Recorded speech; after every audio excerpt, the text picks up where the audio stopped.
Hey everybody, welcome to the channel where we do deep dives into the New Testament so we can better understand the New Testament, that we may, no matter what our denomination, no matter what our religious beliefs, that we may find spiritual nuggets or any wisdom. And during the process, we have a whole lot of questions. And so if questioning Scripture offends you, then you probably come to the wrong chapter. But if you have an open mind and you want to learn these things and understand and have your own questions, then you came to the right spot. And so welcome. I'm glad you're here. And we're at the point in Matthew chapter 5 where Jesus went to the mountain, the Sermon on the Mount. He's given these discussions and things to do to his disciples. And he's discussing at this moment in Genesis chapter 5, verse 23 and 24, that we should reconcile with any family members that we're not getting along with. I think that is fantastic whenever that's possible. And he goes on to preach like reinforcing Jewish practices.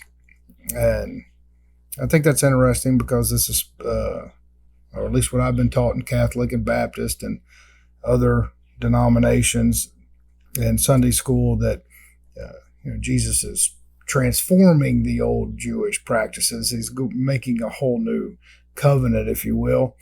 But so why is Jesus reinforcing Jewish law?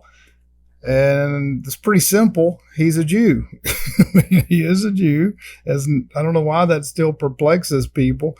But what is kind of perplexing is he says, take a gift to the altar and remember what your brother has against you.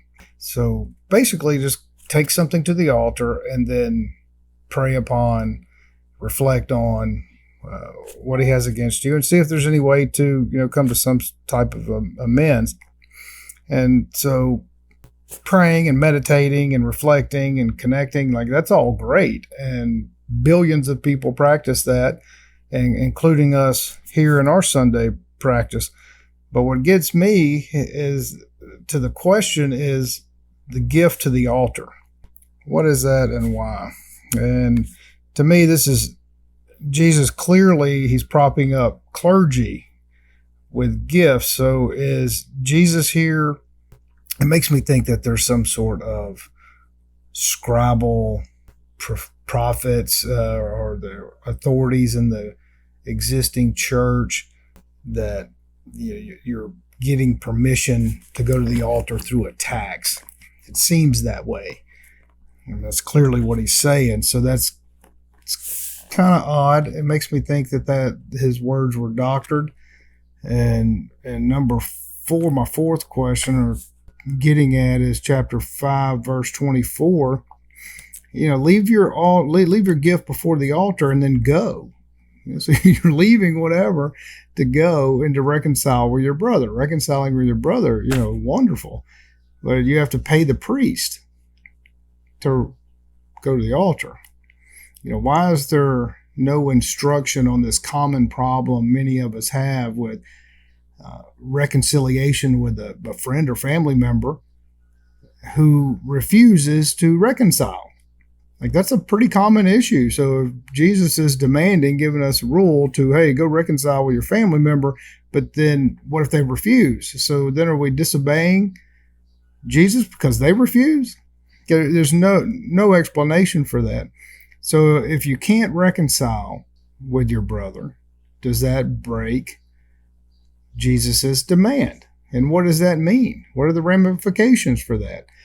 Doesn't say. It's really unclear. So with that, that's where we are, and that's where we're stopping. We do these quick bursts of bite-sized dives into the New Testament. I hope you enjoy these questions. I hope that you have your own questions and that you feel free to comment and share your thoughts in a kind way.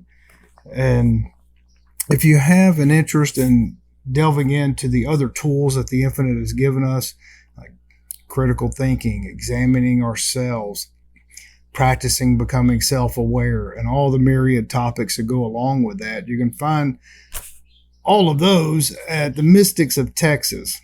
That's our other YouTube channel, and mysticsoftexas.com. So thanks for joining us, and dive deep into the Bible with us on the next video. Thanks.